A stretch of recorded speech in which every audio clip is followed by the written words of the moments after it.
Okay, so we are back. We're studying the Tanya chapter 16.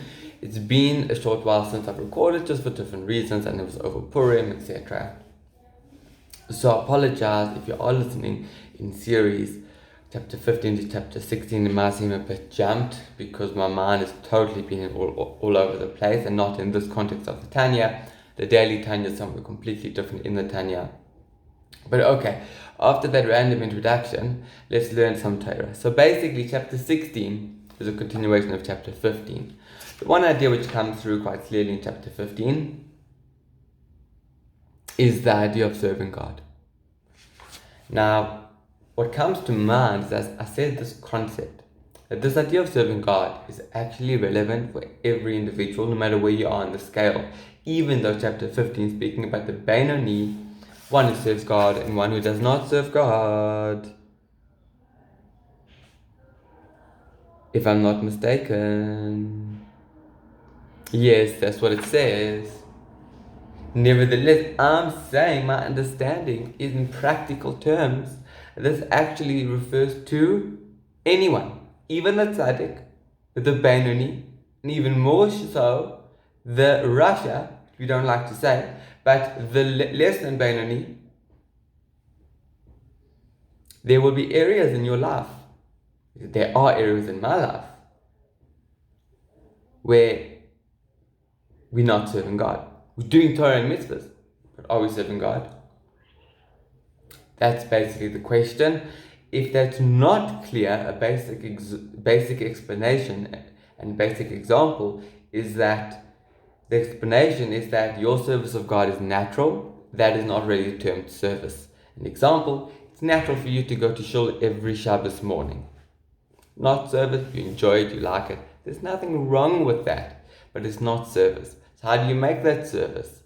Maybe in your davening. Also, just a simple example. Put more effort into your davening. Really put effort into your davening to focus on the words. If you only understand the English, that's fine. In a way, maybe even better. Then focus on the English. Still, just in parentheses, to say Shema and Amidah in Hebrew if you can. That's what I understand being, appropriate. But you can still, while you say it in Hebrew, look at the English words. Okay, so that's just some practical guidance. So, chapter 16. This is the important principle regarding the divine service of the Benoni.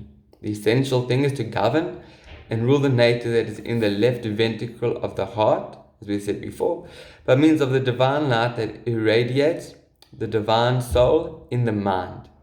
So quite fascinating. I was listening to Shur by Chaver Rav Moshe Chaim. I'd really recommend him. Don't know him personally, I've just listened to Shurim. He was explaining that Adam Arishon, before the sin, Chet Eis Hadas, his body was holy. His body was holy. His instinctual natures of the body was just holiness. After the sin, our bodies, not that they are evil, but the instinctual natures of our body is animalistic, which is the antithesis of holiness. And then it's mainly the divine light which resonates in our head, which gives us guidance and clarity. In parenthesis, there is the concept of going with our gut. I don't know how to clarify the two, being our gut versus animalistic instinct. In this context, the gut being maybe even the path of holiness versus the animalistic instinct being not holiness. If you don't understand what I'm saying, you can ignore the parentheses. Okay, so back to the text. The point is that the guidance and clarity come from the divine light in our brain. That's the point. And from the divine light in our brain, we are able to guide our body. Now, our body is going to put up a fight, and that fight from the right side of the heart is going to permeate the head and confuse the brain, confuse the head with the lustful thoughts, which really originate from the heart. Sorry, I said the word right part. I meant to say the word left part. Sorry. Okay. This is to say, so what we must do, rule the heart. The mind must rule the heart. One of the ways of doing this, which I understand why many people find this difficult, but nevertheless, if a person has a capacity to learn intellectually and has a desire, they can do this. I don't see why not. It might be a huge struggle and toil, yeah, but this is what the Alter Rebbe says, and the Alter Rebbe is speaking to every Yid. Remember that. Alter Rebbe was speaking to Yidden in our generation as well. Because he's speaking to neshamas in bodies, and we are neshamas in bodies, just like 200 years ago, there were neshamas in bodies. We're on a different spiritual level, but we can still be a Bainani. Right. So anyway, the point is, the practical guidance is to meditate on the greatness of God. And then his understanding, which is a deep internalization of the knowledge, will give birth to a spirit of knowledge and fear of God in our mind. One second. Okay, I'm skipping around the words a little bit, and then from the mind it permeates the heart and spreads out to the body. What is the manifestation of the love and fear of God? It manifests in increasing in surmera v'aseh tov, distant from evil, distant from the negative mitzvot, and aseh tov, increase in the positive mitzvot. And particularly learning Torah, which is actually the daily Tanya, funny enough, today, speaks about learning Torah, how it affects us on a more internal level. This is mitzvot affect us on a more external level, but have in a way a more powerful effect on the world at large. Also, just whatever's on my mind, I like speaking, especially when I teach Torah, is that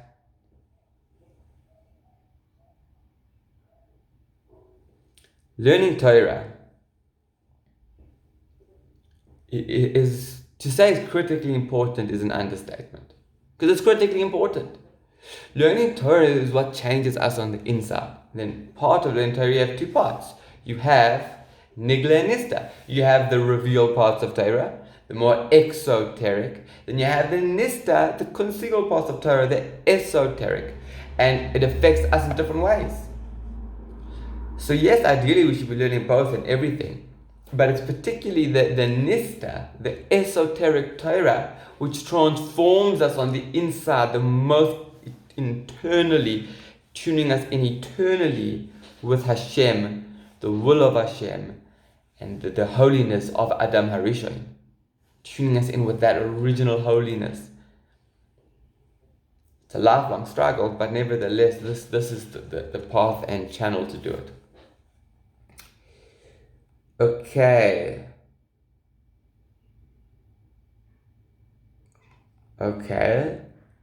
fine.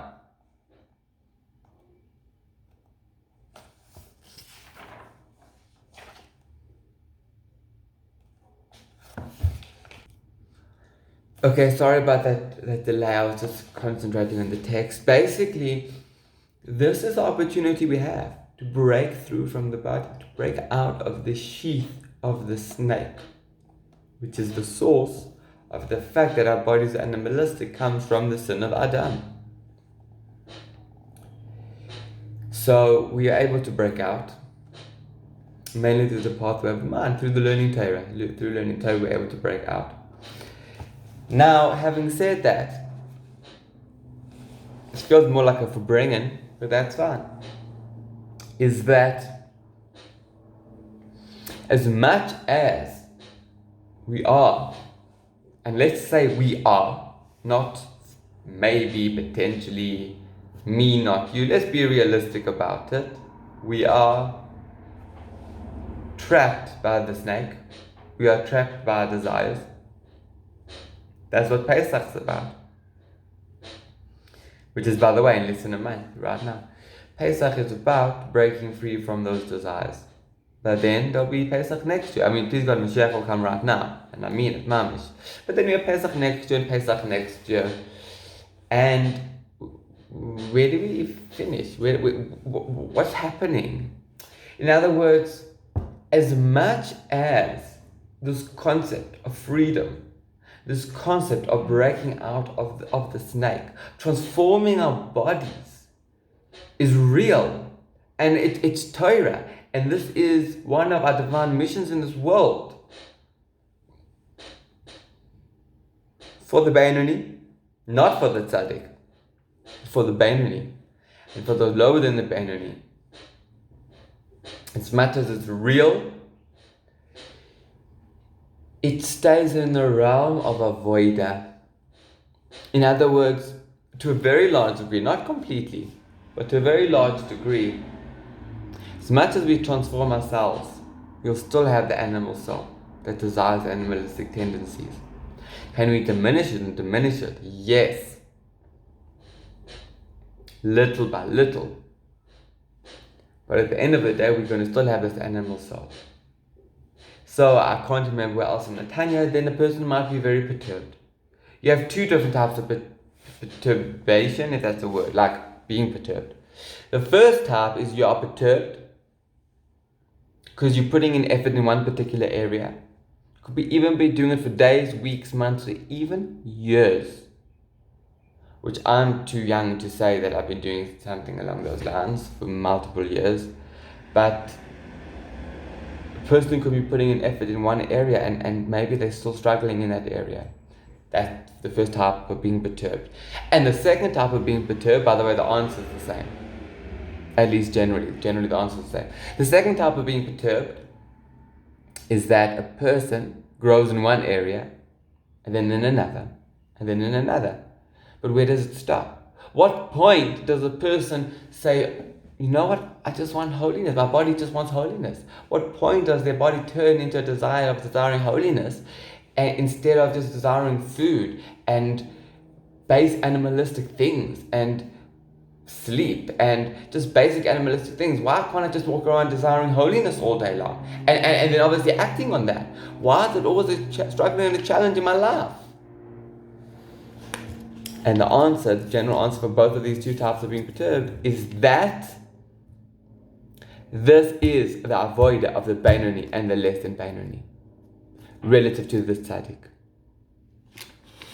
The tzaddik truly, not that the Beinoni doesn't, at least not to the same degree, quantitatively and qualitatively, but the tzaddik truly transforms himself plane after plane, rung after rung, and becomes mamish holy, exalted beyond the world, beyond the animalistic tendencies. Versus the Beinoni and the less than Beinoni is stuck in this realm. And this might be connecting a bit more with chapter 15 of the Tanya, but this is the purpose of the Beinoni and the less than Beinoni in our day and age, as well as coupled with the mitzvot that we fulfill and elevate the world at large and and inspire others and do Mesiras Nefesh for tzedakah and for Avas Yisrael and for Chesed and those type of things. These are the purposes of our existence as a Beinoni or less than Beinoni. The idea of transforming yourself is amazing, powerful, and that's real avoida.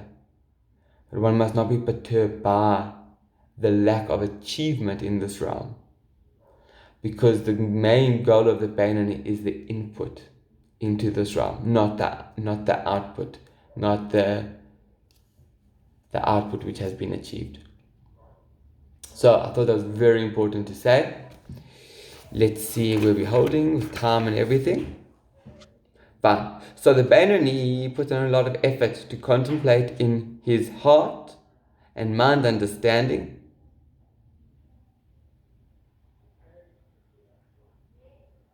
to direct his desire towards the divine Torah, meditating on it day and night in oral study, while his hands, which literally means also speaking words of Torah, while his hands and other parts of his body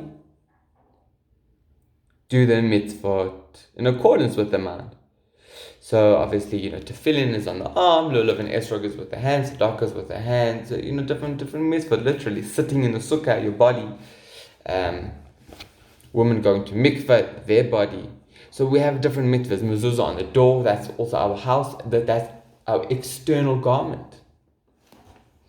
It says, if I'm not mistaken, the Gemara says that a man without a house is incomplete. The house is a garment for our souls, for our bodies in this world. But putting a mezuzah on your door, in the halachically kosher way, on all the doors of the house that need mezuzahs, it transforms this greater garment in our lives, where we dwell, where we sleep, where we eat, the effect it has on us.